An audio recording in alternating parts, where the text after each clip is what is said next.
Hello, James Mandolare YouTube folks. I appreciate you clicking on another one of these episodes of Sid Meier's Civilization 6, The Gathering Storm by Firaxis Games. Good old Gamer Jamer is trying his best to recreate the development of the Roman Empire. We're 156 turns in.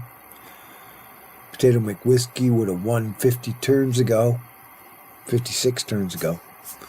But I'm still trugging on. I'm playing the long game. I told you it's going to take 230 turns, if not more. But you can see, I like to look at the mini-map here. Look at the mini-map. You see how there's all those greens between those cities in the north of ours? It's because, except for the two in the east, that's because I did that to be expansive, to take up as much territory as I possibly could. And we hope to fill in the blanks, like that down on that southern coast. There's a city could easily be there. Another city perhaps even in southern France there. Maybe settle the islands in the Mediterranean too. We're going to take on Gaul. Then we might sweep down out of the north into the east. And save Spain for later. But we'll then turn on Spain too, because we have to restore the original boundaries of the Roman Empire. Thank you very much for listening. I just thought I'd share with you from the introduction to the Book of Changes by Wilhelm Baines. Carl Jung, the great psychologist, says this: "The Chinese mind, as I see it, at work in the I Ching, seems to be exclusively preoccupied with the chance aspect of events. What we call coincidence seems to be the chief concern of this particular mind, and what we worship as causality passes almost unnoticed. We must admit that there is something to be said for the immense importance of chance. An incalculable amount of human effort is directed to combating and restricting the nuisance or danger represented by chance. Theoretical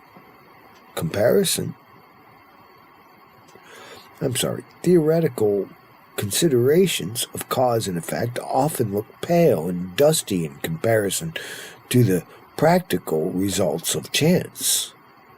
It is all very well to say that the crystal of quartz is a hexagonal prism. The statement is quite true, insofar as an ideal crystal is envisioned. But in nature, one finds no two crystals exactly alike, although all are unmistakably hexagonal. The actual form, however, seems to appeal more to the Chinese sage than the ideal one.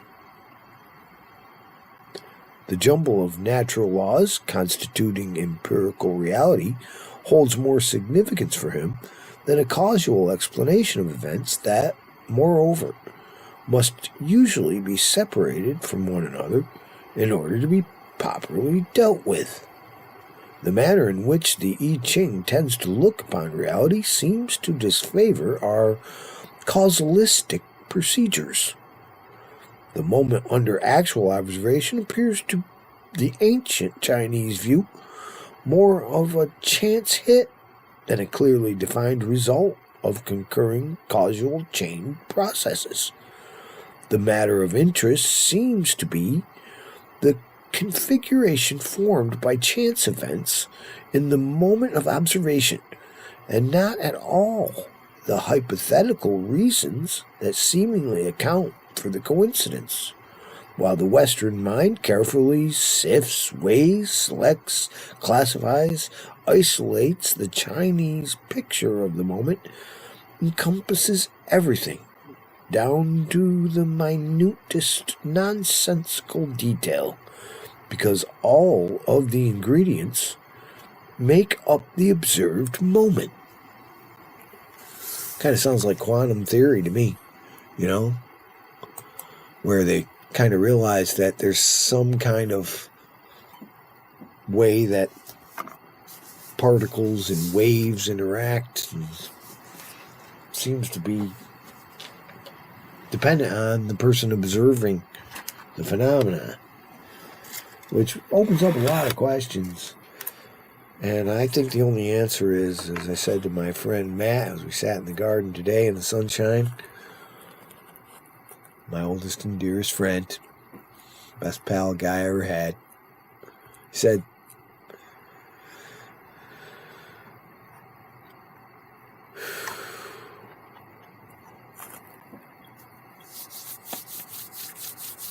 everything's alive inside, just like you and me.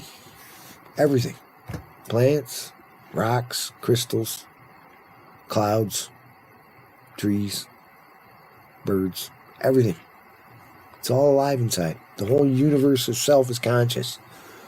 The galaxy threads and clusters in our cosmological view of the vast infinity of the actual physical universe that science has told us exists is a giant brain. It's the same exact structure of our brain, except it's, of course, on a vast scale. So even the galaxies are alive inside, just like you and me. And I think that the idea that, I know my beloved elder Irene at Thanksgiving dinner one year asked me, what do you think God is? You know, because she knew I wasn't necessarily religious, but she knew I had this job being what they call a psychic advisor online. And I said, well, I think God is inner awareness. That the fact that you exist as a being inside your head, that little voice behind our eyes, is divinely inspired. That's what divinity is inner awareness. And she said, well, that's pretty far out. I said, wow, you asked. You know, she didn't mean far out like a hippie would. Like, wow, that's groovy. You know, she wasn't a hippie like me. She said, that's pretty out there, is I think how she actually put it. And I said, well, you asked, and she just cracked up, and so did I. And the love between us is immortal and eternal, and there's few people in this world that I love more than my adopted mother, Irene. What a great lady she is, and we wish her well out there. She's not watching my gaming videos, but she is a fantastic matriarch of my life, my other mother. I think she's 93 years old. My dad's 94. She doesn't even know my dad. But she knows me. And she gave me the best compliment about my music I ever had. After a party where I sat and played softly in the corner for my friends, like a low volume radio playing the hits of the 70s. And afterwards, you know, because she was there, I played some songs from the 50s and I knew a couple of songs from the 30s and the 20s that I played a little Frank Sinatra because I think she likes Frank, and kind of, you know, I like to honor the elders among us because they are miracles among us of time and history and knowledge and wisdom. And in this case, humor and kindness and generosity beyond the bounds of human capacity with Irene gave me so much in my life, including respect, which I desperately needed.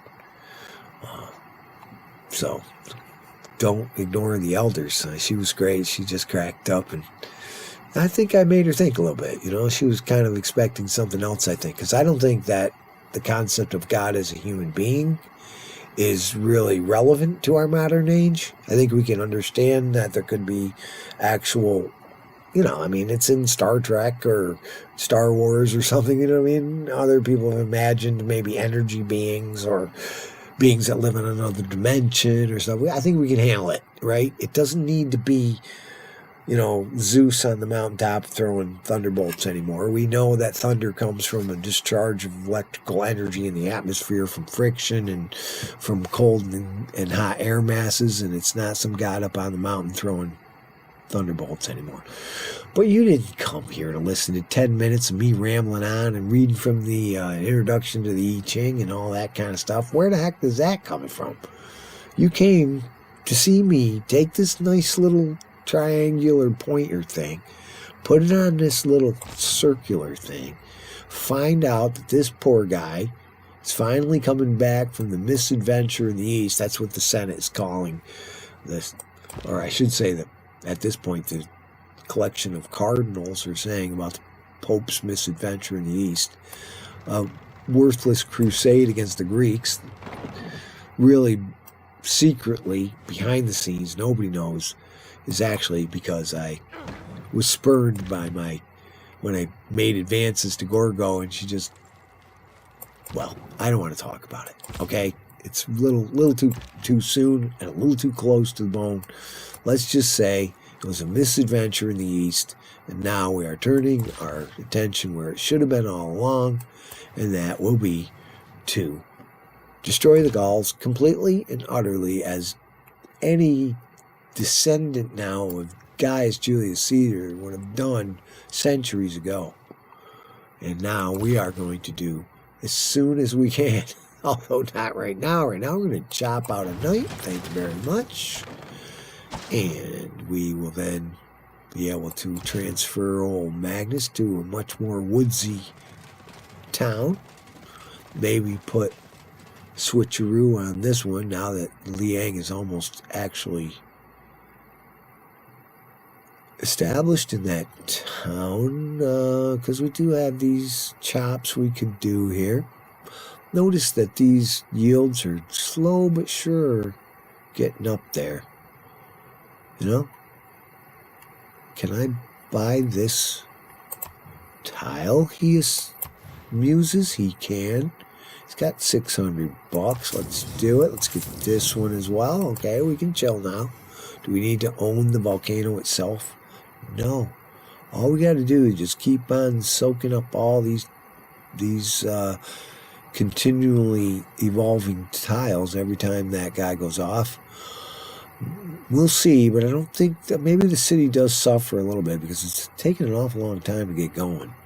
But, you know, the neighboring cities out here on the fringe are only at 6 pop. 2 more turns, this one will follow them. Then it'll be at 7 and get all these different districts, which is good. Okay, we have this musket man. He's going to come over there and relieve Arthur, so Arthur can go and harass the Gauls with us. Mr. 4-time builder is going to hit that. Make nice production. Get us some more marble to sell. I don't know what's up here, but we're going to... Oh, we found Pamukkale. I guess you say it that way. Near the Mexugus opposite Laodicea is Hierapolis, where are hot springs and the plutonium, both of which have some singular properties. The water of the spring is so easily consolidated and becomes stone that if it is conducted through watercourses, dams are formed, consisting of a single piece of stone. Strabo. Now, if we own this, we could get +1 culture and +1 gold, fresh water, and the adjacent plots or hexes. Regional buildings with entertainment complex or water park districts provide +1 amenity. That's nice. You know, it's nice. It's a nice wonder. It's okay. We get error score for having discovered it, I believe, and $400 for discovering a new continent, which is great. And we discovered a new hero, Oya, which she's great. She got a charge that heals everybody around her. This galley that I don't even know where it is getting a promotion. I don't know why we're suddenly on a galley. We were going to try to come on. I know this ends up here. It's kind of a trap, but we'll go up there anyway. Bunch of barbarians. Yeah, I knew that ended there. We'll have to come back. Kind of a waste. Is this the guy? Oh, yeah, this is the guy. Okay, well, We don't want to go through the hurricane. We better head north. And we'll get promoted when we get home.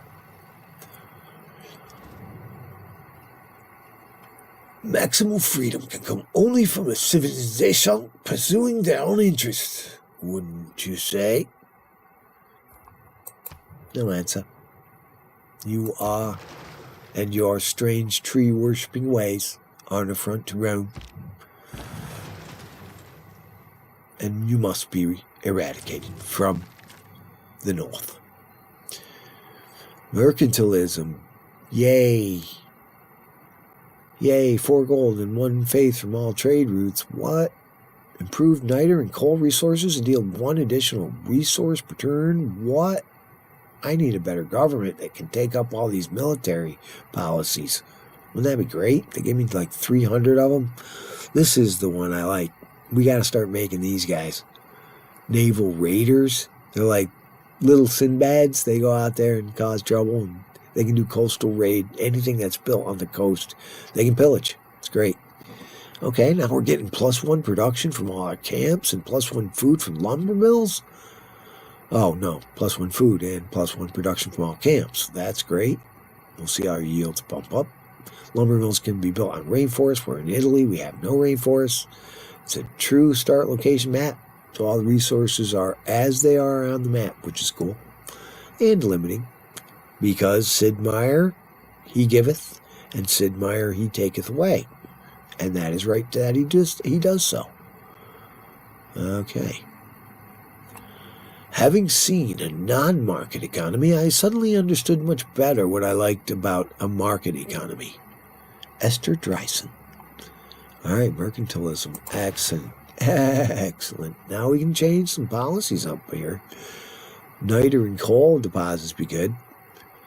That'd be nice. But then we couldn't afford to upgrade because we wouldn't have the gold. So, we can't do anything about that. I guess we'll stick with these, the ones we have now. 2 science points and all that. I think that's good. I don't think we need to change up our government all that much. We can, but we don't need to. Let's see what people are offering here. Yeah, that's good. We got plenty of wine. We got plenty of wine. So, sure. Give me 9 gold. What about 10? Did you give me 10? No. Just got to accept it or not. Okay, I'll accept it. You can certainly have that. Okay. And we're coming home. Maybe we'll upgrade with next turn and then hit that barbarian ship and get it the hell out of here. Okay, that's why he came home. Civil engineering. I like to get the Statue of Liberty just because it's cool. And it'll stop someone from getting a Diplo victory. So we got time enough to do our science thing. Alright, we got 20% off districts in this here deal. Now I want to save, I think maybe something like an industrial zone there or something. But I want to get a campus. Actually, maybe an industrial zone might be better.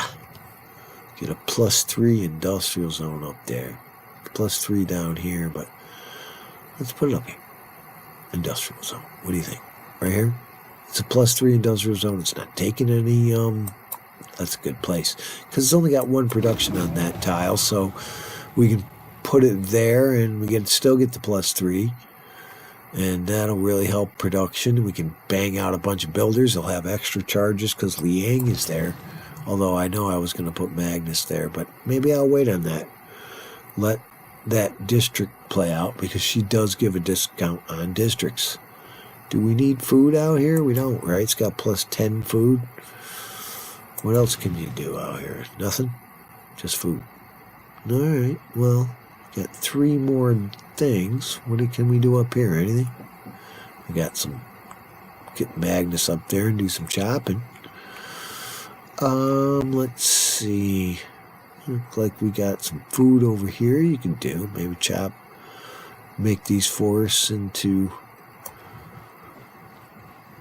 instead of chopping them out, we'll make them into lumber mills and give that some nice production.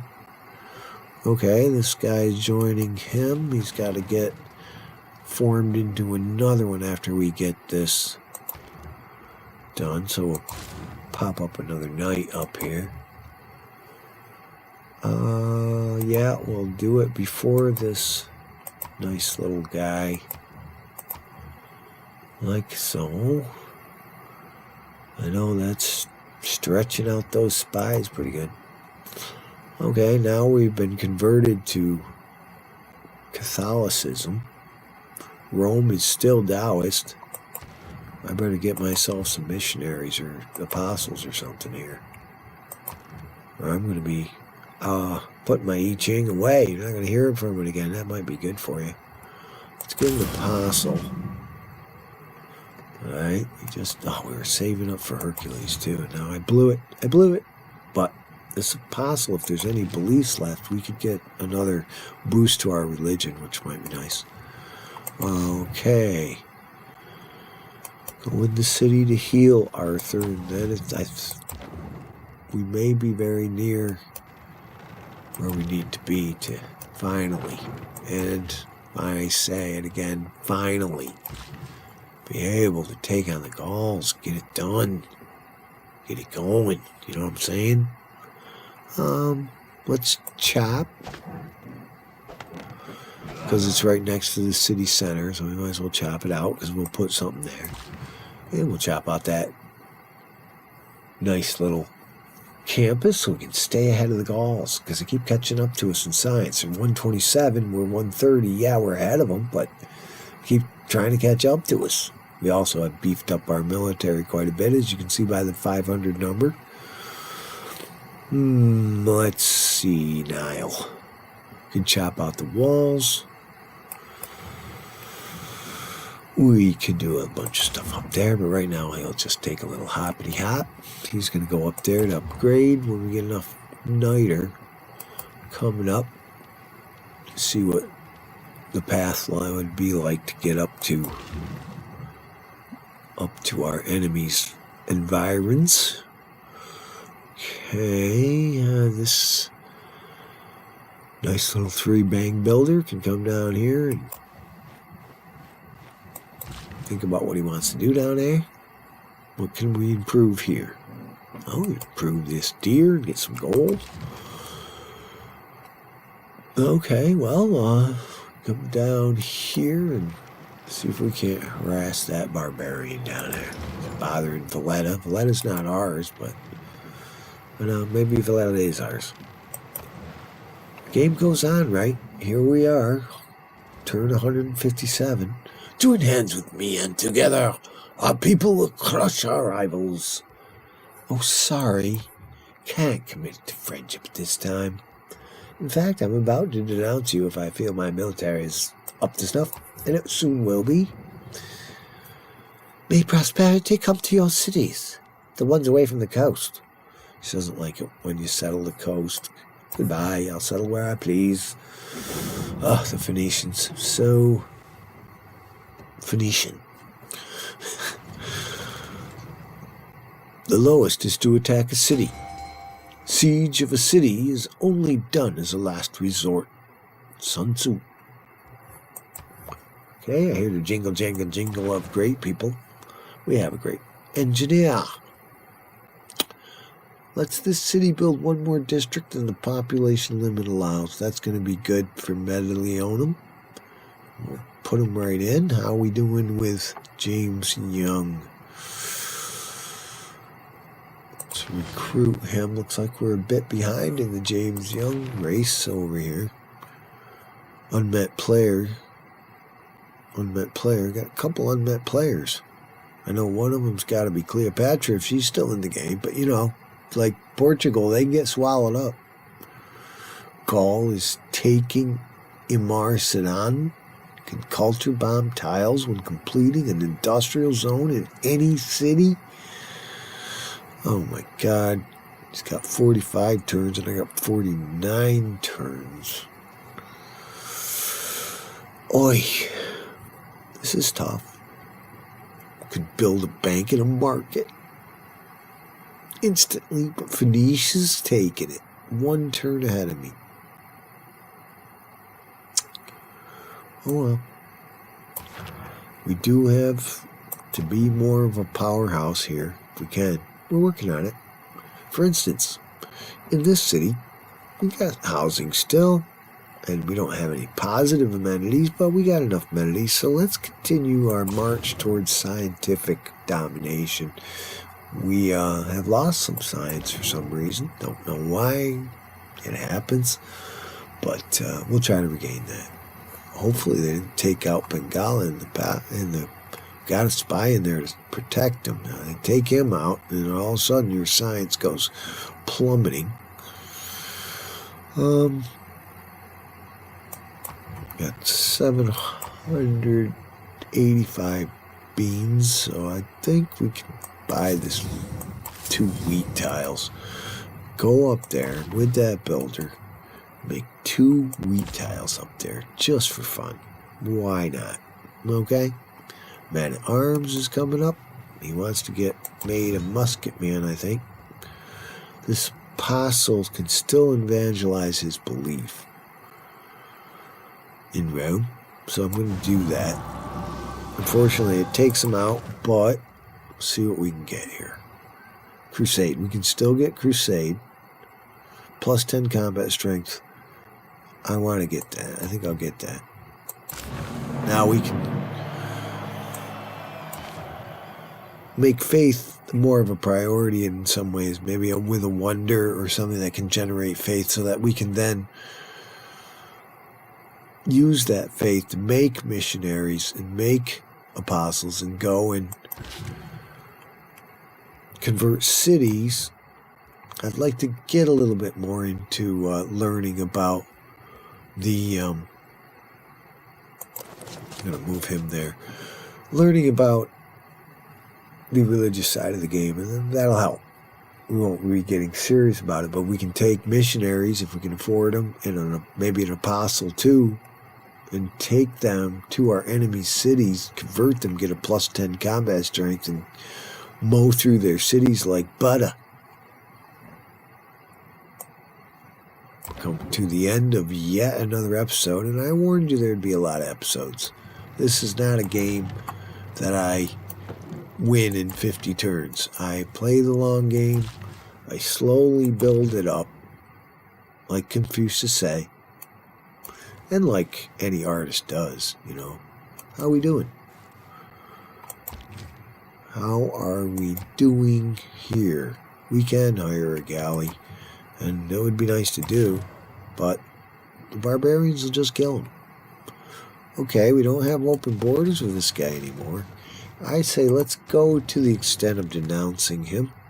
I think it's not exactly time, but I think we should. Let's denounce.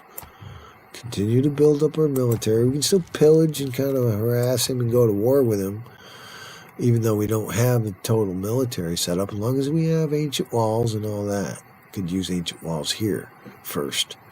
But denouncing is in 5 turns. You don't have to go to war in 5 turns after you denounce them, but you can. 10 more niter for this poor guy. I wonder if anybody would sell me niter. Like this woman, for instance. What do you got? You got any niter you want to sell? You won't sell it. It's rare that anybody sells strategic resources, but as long as we're doing the trade, let's do some trading. Let's give her a chance here. She will give us... She'll give us some gold for turn. But let's see. She's got dyes we don't have. She's got cotton. She's got oranges we don't have. Right? We have iron she doesn't have. Oh, she'll do that deal already. Let's see, 62. So I can give her 12 iron. Right? It still leaves us with some. She'll take some horses. Looks like she could use some horses. We got 90 horses, so we can give her 20 horses easily enough. All right, now 10, 20, 30. Yeah, you didn't do it last time. You're not doing it this time. Okay, what about 27? All right, I understand. Times are tough. 25? No? I mean, I'm giving you it's all on credit, I'm letting you pay per 30 turns or whatever. Okay, 21, 22. All right, 23. No, 22. Okay. And any of that? You'll give me some? No? You'll give me 2. Well, I guess better than nothing. I will accept that deal. Good for you. Goodbye. Thanks for the cash. Catch you later. I mean, wait a minute now. You're down there in the south. Let's see if we can be friends. When two great people such as Oz share such an accord, it is right to call them friends. Excellent. Thank you. Yeah, alliance. Okay. Let's see. What have you got that I want? Anything? I guess an economic alliance. Got a pretty strong military, but I mean, everybody's got a pretty good military. Not compared to mine, of course. I'm Rome. Let's see. 83, cultural, I don't know. Be nice to have an alliance, though, of some kind. Let's see. How about, get some faith with a religious alliance? Go for that? How much money you give me for it? Okay. I don't need 10. I already soaked you for 20 or something. Alright, I guess you're into it. Hope you like Taoism. It's pretty cool, They see coincidence in a whole different way than we do. Carl Jung called it synchronicity. But that and more cosmic gems will be available in the next episode of James Plays Civilization 6 by the great Sid Meier and Firaxis Games, one of the most popular games in the world. Our city now has a nice, beautiful government plaza, building a warlord's throne in there, so our cities all across our empire will get boosted every time we heartlessly destroy a city, steal it for ourselves. We'll get paid big bucks for it. We'll get a boost to our production and bonuses for it. And it'll justify our horrible and brutal militant campaign against the world. And we will be proud to be the most militant, cruel, and terrible civilization in the ancient world, going down in history for destroying gentle martyrs and peaceniks and loving hippie guys that grew up in the hills and far from the cities. Of course, that wasn't necessarily true. There was a Greek city right near Nazareth, about a few miles away. But history is one thing and mythical history is quite another. But we're well over time, but there's just enough time for you to hit that like button. You know that? And if you haven't got anything else to do and you got a few seconds to spare, you might want to make a comment. And if you got other gamer friends that you think might get a kick out of this weird guy talking about all this stuff while he's playing the game, and playing the game rather mediocrely at best, well, go ahead and share this video. Subscribe to my channel to get more thrilling episodes, knowing they're coming out when they're uploaded.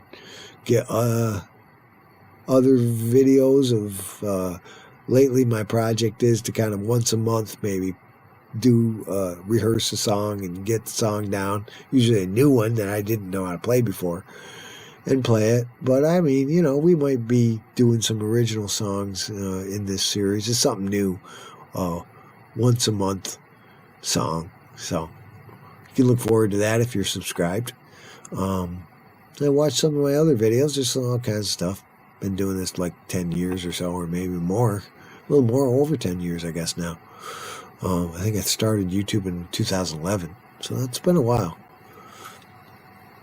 Until we meet again, my fine YouTube followers, I just want you to know, be kind, okay? out there. Smooth the way for your fellow human beings. Be safe. And know, as AJ says, that you are appreciated. See ya.